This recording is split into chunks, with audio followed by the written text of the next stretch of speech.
Peggy 18.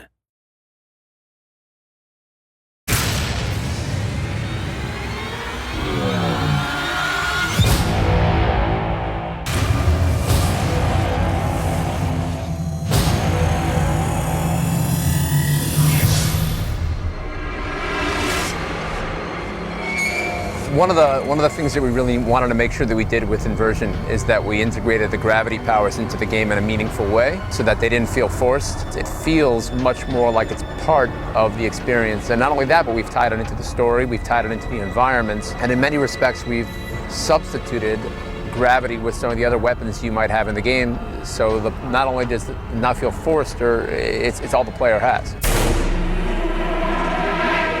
In the beginning of Inversion, you get dropped into Vanguard City. It's a very sort of everyday urban environment. One of the things that we really wanted to achieve with the game was to create a city which looked like a city that anybody could have potentially lived in. Our artists took a lot of reference from like Brazil, Portugal. You could be in Rio de Janeiro, you could be in New York City, you could even be in Cleveland.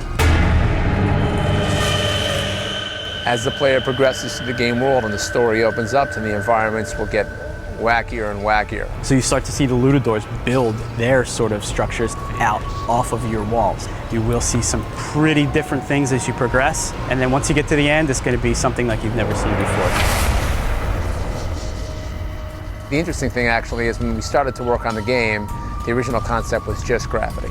And we decided, you know what, this is so cool to have all these objects floating. It looks so impressive from a physics standpoint. We should probably let the player manipulate those objects. So gravity can affect the environment in multiple ways. You can shoot a low-G projectile, create an impulse, and lift objects up into the air. High gravity does the opposite and shoot objects which are floating, hanging, and knock them down to the ground. Vector changes.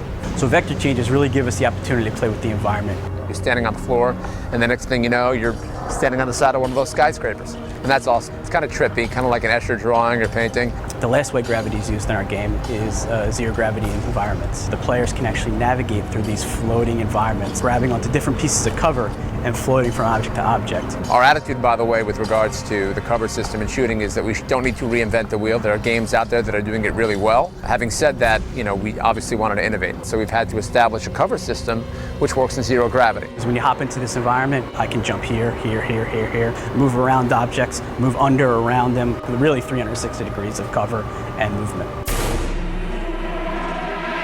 One of the fun things about using gravity as a weapon is thinking about how an enemy would react when he gets lifted into zero gravity. So when you shoot the Lutadores with low gravity, they lift up out of the air. Everything's flailing and get their guns and try to shoot, but they're not very accurate because they're floating. There's a lot of recoil, there's a lot of pushback. And actually the enemies can use zero gravity against you. So when the Lutadores have the same powers as you, it makes a very interesting balance.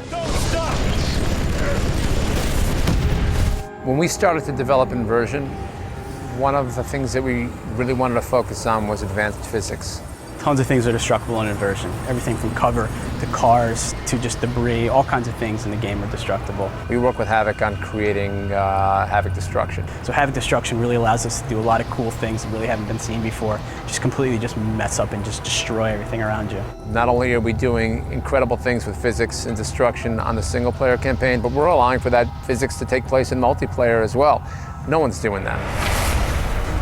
One of the things that I'm really excited about in the game, for me personally, is just how immersive and believable we've made the game world over the first few levels of the game. It really sucks you in. You have great voiceover acting, you have some great music, you have some great encounters with enemies, you have great boss fights. Just when all those things click together is when you sort of know, I think we're on to something here.